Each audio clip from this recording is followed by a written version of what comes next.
The blaring alarm pierced Keith Reynolds' eardrums as he jolted awake inside the cramped escape pod. Blood trickled down his forehead, and the acrid smell of burnt circuitry filled the tiny space. The pod had crash-landed on an uncharted planet after his research vessel, the Artemis, had suffered catastrophic engine failure. Keith struggled to his feet, his vision blurry as he fumbled for the emergency release. System status critical. Atmospheric analysis incomplete. Caution advised before exiting. The pod's AI chirped in a maddeningly calm voice. Keith ignored the warning. The pod was rapidly filling with smoke, and he had to get out. He slammed his palm against the emergency release, and the hatch hissed open with a rush of air. Stumbling out onto foreign soil, Keith collapsed onto his knees, gasping for breath as the alien sunlight beat down on him. The landscape around him was unlike anything he'd seen before. Towering purple vegetation stretched toward a pale green sky, and in the distance, a sprawling structure of impossible architecture loomed. Keith's scientific mind immediately began cataloging details despite his injuries. "Hello?" he called out, his voice hoarse. "Is anyone there?" His communication device was damaged but still partially functional. He activated the universal translator and emergency beacon, hoping anyone would pick up his signal. Keith had barely taken 3 steps when a wave of dizziness overcame him. His legs buckled and he collapsed face first onto the strange, spongy ground. As consciousness faded, he heard the unmistakable sound of vehicles approaching and saw blurry figures rushing toward him. When Keith next opened his eyes, he found himself strapped to a bed in what appeared to be a medical facility. The ceiling was dome-shaped with pulsating blue lights embedded in the surface. Around him, tall, slender beings with grayish-blue skin moved with purpose. Their elongated heads housed 4 eyes, 2 large ones in the usual position, and 2 smaller ones higher on their foreheads. Their mouths were small and lipless, and they communicated in clicks and whistles that his translator struggled to process. One of the aliens noticed Keith was awake and approached, wearing what looked like a sealed environmental suit. The being held up a device that projected holographic symbols. "Human specimen conscious," the translator finally managed to convert. "Vital signs stabilizing." Keith tried to speak but found his throat painfully dry. "Water," he croaked. "Please." The alien tilted its head, studying him with all 4 eyes. It made a series of rapid clicks to another alien across the room. "The creature speaks," the translator interpreted. "Dr. Zevix, come quickly." A taller alien approached wearing a more elaborate environmental suit with various instruments attached to it. This one had markings on its suit that Keith assumed denoted rank or specialty. "I am Dr. Zevix, chief xenobiologist of Talaxian Medical Institute." The alien's words were translated. "You are the first human we have encountered alive on our world. Your presence is unexpected." Keith swallowed painfully. "My ship crashed. Escape pod. I need water." Dr. Zevix made a motion that Keith couldn't interpret. "We cannot provide you with our water. Our biochemistry is fundamentally different. We have synthesized what we believe is compatible with your physiology." Another alien approached with a container of clear liquid. Keith eyed it suspiciously. "It is safe," Dr. Zevix assured him. "We analyzed the compounds in your bloodstream to create it." Keith had little choice. He was dehydrated and needed fluids. He accepted the drink and took a cautious sip. It tasted slightly metallic but otherwise like water. "Thank you," Keith said. "My name is Keith Reynolds. I'm a xenobiologist from Earth." Dr. Zevix's upper eyes blinked rapidly. "A xenobiologist? Then we share a profession. This is fortunate. You may understand our concern." "Concern?" Keith asked, feeling stronger as the synthetic water hydrated his system. "Yes. You see, our atmosphere is highly toxic to your kind. It contains elements that should be fatal to your respiratory system. By all scientific understanding, you should have died within moments of breathing our air." Keith frowned. "But I didn't." "No," Dr. Zevix agreed. "This is why you are in quarantine. You have been exposed to our atmosphere, yet you live. This defies our understanding of human biology based on the data we have collected. Keith tried to sit up but found himself still restrained. You've studied humans before? We have studied the transmissions from your planet, your entertainment, your news, your scientific papers that you broadcast into space. We have been observing Earth for decades. We know your biological limitations. A second doctor approached, this one with a slightly different colored environmental suit. I am Dr. Nylock's chief medical officer, the alien introduced itself. The fact that you survived exposure to our atmosphere is concerning. Either our understanding of human physiology is flawed, or you have been modified in some way. Keith shook his head. I'm just a regular human, nothing special about me. Dr. Nylock consulted a holographic display that hovered above a device on its wrist. Your lungs should have ceased functioning upon contact with our atmosphere. The compound Zetharium-9 in our air is lethal to carbon-based life forms with your specific respiratory system. Maybe your data is wrong, Keith suggested. Perhaps, Dr. Zevix acknowledged. Or perhaps you are not what you appear to be. The implication hung in the air between them. Keith realized they suspected him of being something other than human, perhaps a spy or a biological weapon. Look, Keith said, trying to remain calm. I was on a research mission. My ship malfunctioned, and I had to use the escape pod. I didn't even know your planet was inhabited. I'm just trying to survive until I can contact my people. Dr. Zevix and Dr. Nylock exchanged a series of rapid clicks that the translator couldn't keep up with. Finally, Dr. Zevix turned back to Keith. We will need to run tests, comprehensive tests. If you are indeed human and somehow immune to Zetharium-9, this could be a significant scientific discovery. Keith didn't like the sound of that, but he was in no position to refuse. Fine. But I need to send a message to Earth. They need to know I'm alive. That will not be possible at this time, Dr. Nylock stated firmly. Until we understand what you are and how you survived, you remain in quarantine. Over the next few days, Keith underwent a battery of tests. Blood samples were taken, tissue biopsies performed, and various scanning devices passed over his body. The aliens were thorough but not cruel, explaining each procedure as best they could through the translator. Keith learned that he was on a planet called Talaxia, home to a highly advanced civilization that had been observing Earth for nearly a century.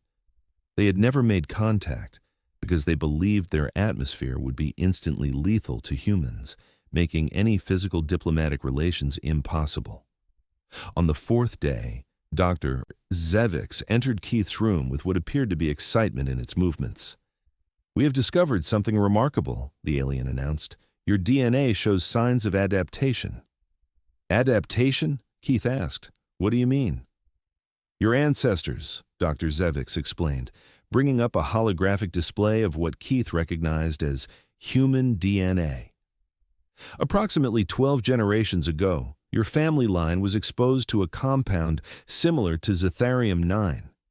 It appears to have caused a subtle mutation in your genetic code that allows your lungs to process the compound without damage. Keith was stunned. That's impossible. I would know if my family had some kind of genetic mutation. The mutation would have been dormant on Earth, as the compound is not present in your atmosphere. It only activates in the presence of Zetharium-9 or similar compounds. Keith thought back to his family history. His great-grandfather had worked in chemical research during the early space exploration era. Could something have happened then? So I can breathe your air safely? Keith asked. It appears so, Dr. Nylock answered, entering the room. We have conducted simulations based on your genetic profile.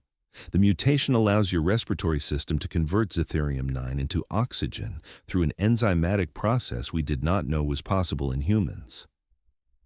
Keith felt a mix of relief and confusion. So can I get out of these restraints now? The doctors exchanged looks. There is another matter, Dr. Zevix said. Your survival presents us with a diplomatic situation. You are the first human to make contact with our world. Our government is concerned about the implications. "I'm not here as a representative of Earth," Keith explained. "I'm just a scientist who had an accident."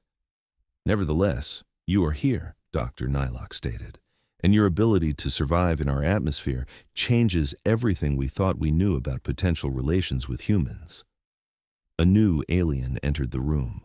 This one was dressed not in a medical suit, but in what appeared to be formal attire. Its skin was a deeper blue, and it carried itself with obvious authority. "I am Administrator Gelvin," the alien introduced itself.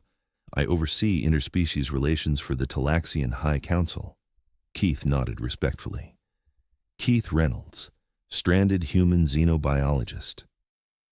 "Dr. Zevix has informed me of your unique condition," Administrator Gelvan said. "This presents both opportunity and concern for us." "I understand," Keith replied, "but I assure you I mean no harm. I just want to contact my people and let them know I'm alive." Administrator Gelvan made a gesture that Keith's translator interpreted as thoughtful consideration. "We will allow this, but first, we must discuss the implications of your discovery." Keith was finally released from his restraints and provided with clothes that resembled Talaxian casual wear, but modified for his human physiology.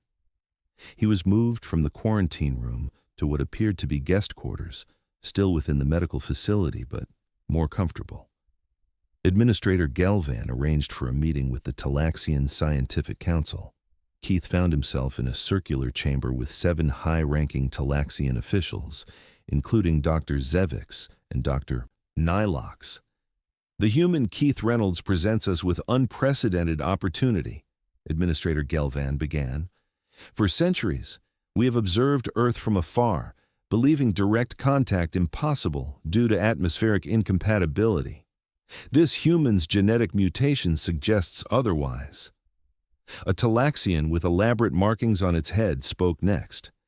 "If this mutation can be replicated, it could allow for diplomatic relations between our worlds." "Replicated?" Keith interrupted. "What do you mean?" Dr. Zevix turned to him. "We believe we can synthesize a treatment based on your genetic mutation that would allow other humans to breathe our atmosphere. Similarly, we could develop a compound that would allow Talaxians to visit Earth without environmental suits." Keith saw the potential immediately. "That would be revolutionary. But I'm not authorized to make those kinds of decisions for all of humanity." "We understand," Administrator Gelvan said, "but you can be the first bridge between our worlds. We will help you contact your people, but we ask that you stay as our guest and help us understand more about your adaptation." Keith considered the offer. He was a scientist at heart, and the opportunity to facilitate first contact with an advanced alien civilization was beyond his wildest dreams. "I'll stay," he agreed. "On one condition, I want to see your world. If I can truly breathe your air safely, I want to experience Talaxia." The council members exchanged clicks and whistles before Administrator Gelvan responded. "Agreed. Dr. Zevix will accompany you. But first, we must be absolutely certain of your safety." The next day, Keith stood in a sealed chamber with Dr. Zevix beside him, still in an environmental suit. The room had a large window where other Talaxian scientists observed. "This chamber contains our unfiltered atmosphere," Dr. Zevix explained. "We have been gradually increasing the concentration of Zetherium-9 in your quarantine room over the past days to acclimatize you. This will be the final test." Keith felt nervous but excited. "I'm ready." Dr. Zevix operated a control panel, and a hissing sound indicated that the air composition was changing.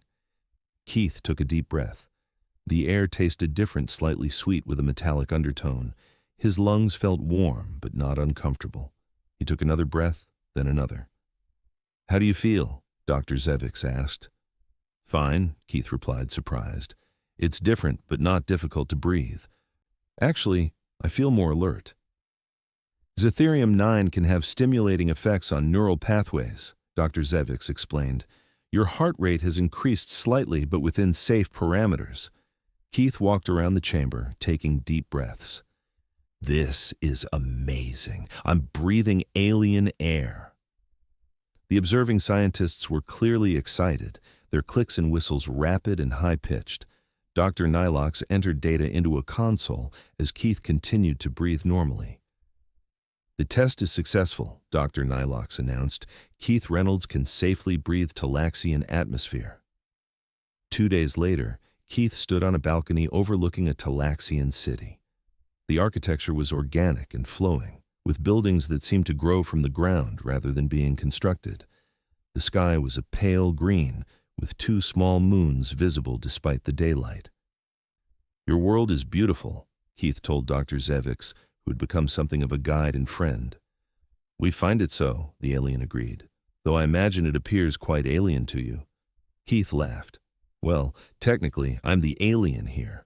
Dr. Zevix made a sound that the translator interpreted as amusement. Indeed. Come, there's much more to show you. They boarded a hovering transport that moved silently through the city. Talaxians stopped to stare at Keith, many using devices to record images of him. You're quite the celebrity, Dr. Zevix noted, the first human to walk among us. I hope I'm making a good impression, Keith replied. You are. Our people are naturally curious. Your presence has caused great excitement. The transport took them to a large complex that Dr.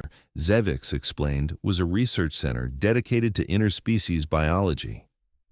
Inside, Keith met more Talaxian scientists, all eager to speak with him and learn about Earth. One scientist, introduced as researcher Trelvin, approached with particular enthusiasm. I have studied Earth mammals for 20 years, the translator conveyed. Your adaptability is remarkable. May I ask personal questions about your biological functions? Keith spent hours answering questions about human biology, culture, and society. In return, the Talaxians shared information about their own species. Keith learned that they reproduced through a complex process involving 3 genders, that they lived approximately 200 Earth years, and that their society valued scientific advancement above all else. As days turned into weeks, Keith became more integrated into Talaxian society.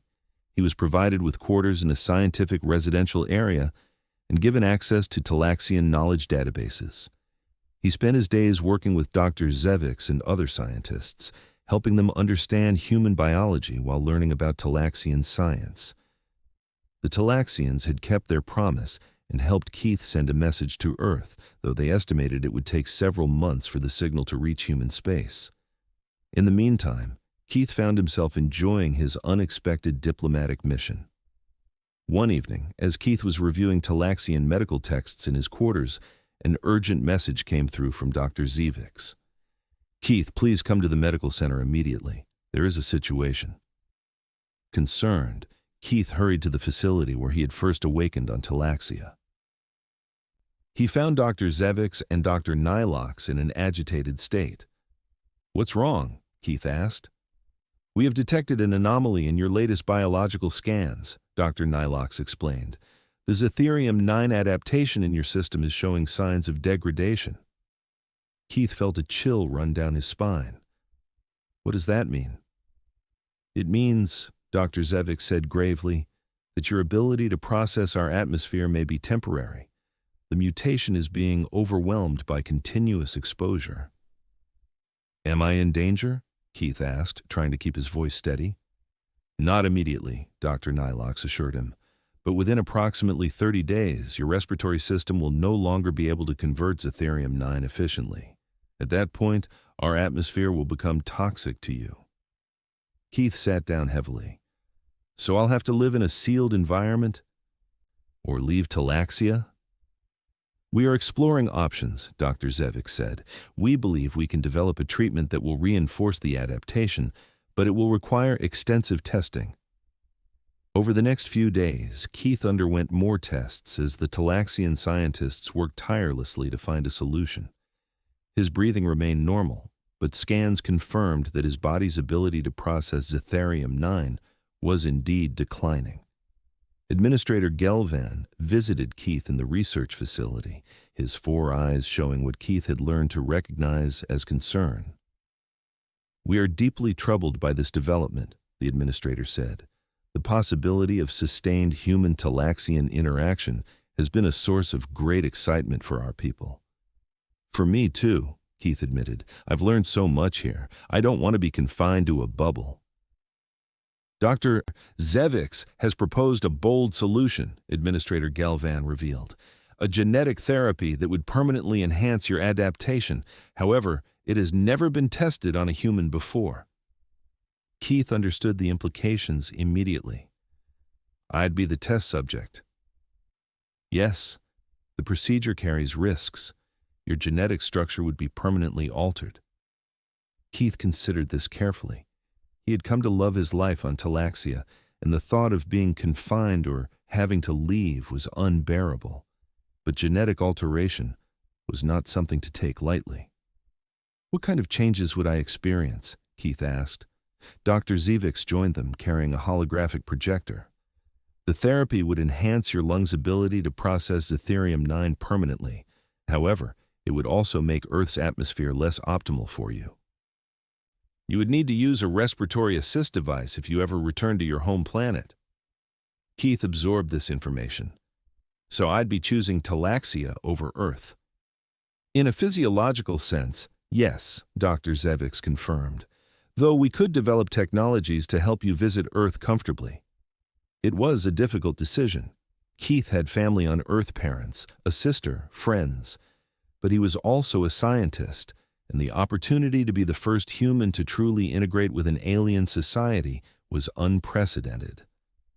"How long do I have to decide?" Keith asked. "The treatment would be most effective if administered before the adaptation degradation reaches 50%, Dr. Nylox explained, joining the conversation. "That gives you approximately 2 weeks. For the next few days, Keith continued his work with the Talaxian scientists, but spent his evenings contemplating his decision. He recorded video journals, hoping they might someday reach Earth, explaining his experiences and the choice he faced. On the 5th day, Keith was invited to a special council meeting. When he arrived, he was surprised to see a new face, or rather, a new human face. A woman stood among the Talaxians, wearing what appeared to be a modified environmental suit. Her dark hair was pulled back, and her eyes widened when she saw Keith. "Another human?" Keith gasped. "Keith Reynolds," Administrator Gelvan said formally. "May I present Dr. Fiona Clark of the Earth Science vessel Horizon. They received your distress signal and arrived yesterday." Fiona stepped forward, her face visible through a clear helmet. "We thought you were dead," she said, her voice slightly distorted through the suit's communication system. "When we picked up your signal from Talaxia, we could hardly believe it." "How did you get here so fast?" Keith asked, stunned. "The signal shouldn't have reached Earth for months." "We were already in this sector," Fiona explained. "The Horizon was on a deep space research mission. We've been searching for you since the Artemis went missing 3 months ago." Keith introduced Fiona to Dr. Zevix and the others, explaining his unique situation and the decision he faced. "You can breathe their air?" Fiona asked incredulously. "That's unprecedented." "A genetic mutation," Keith explained, "but it's failing. I have to decide whether to undergo genetic therapy to make it permanent or eventually need environmental protection like you're wearing."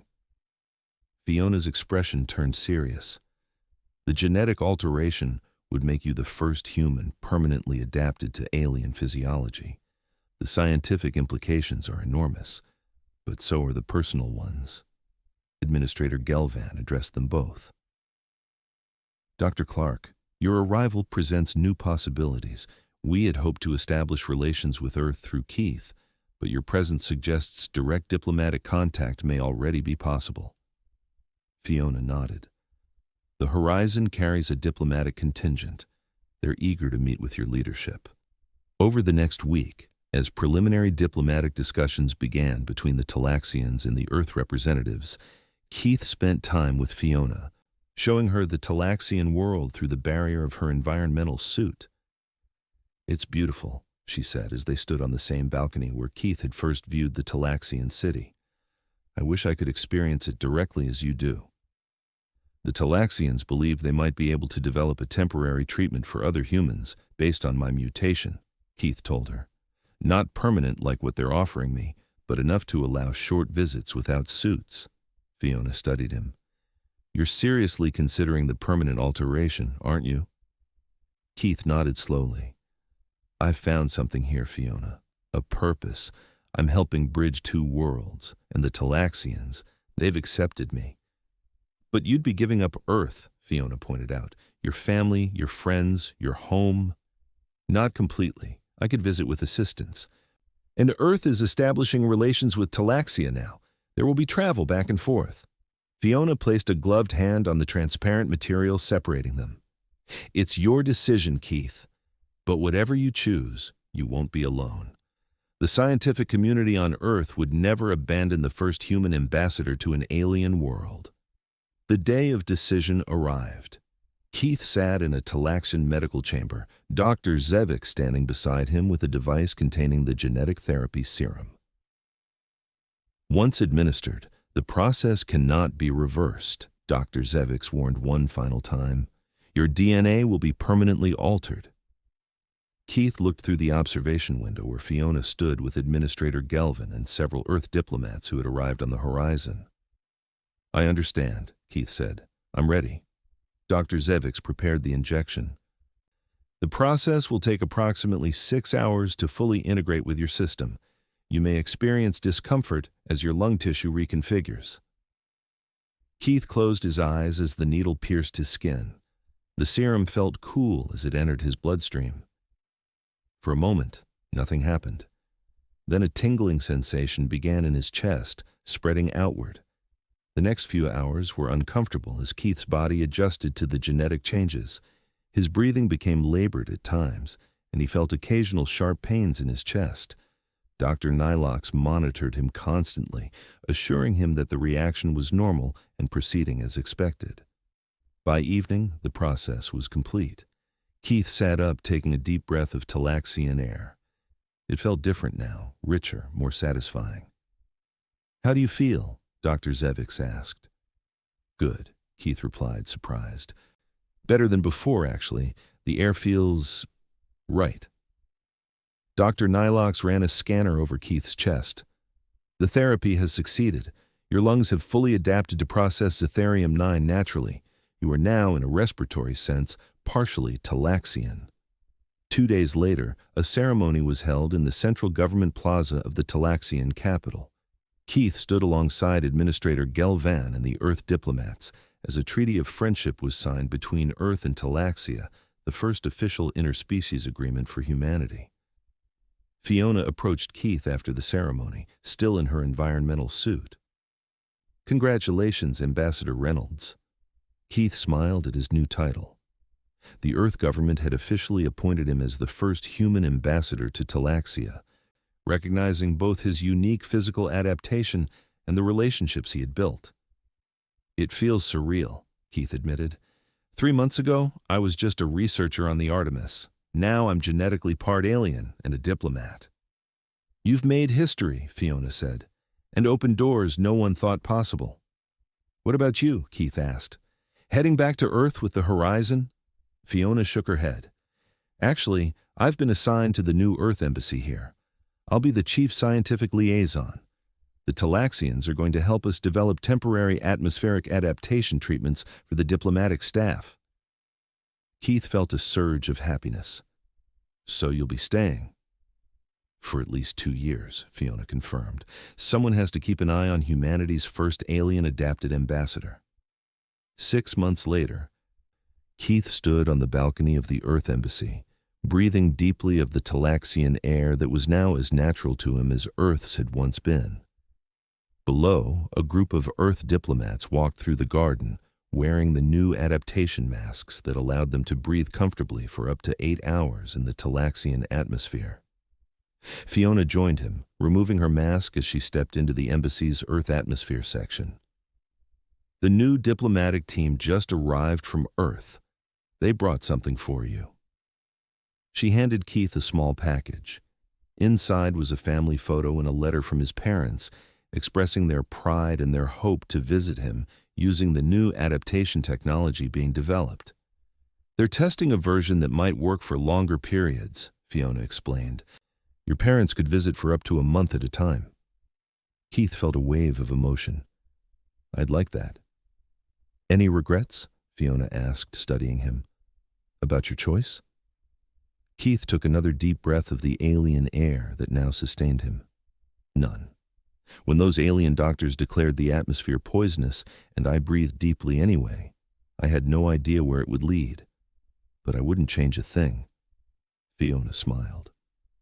You know, there's a Talaxian saying, the air we share becomes the bond we bear.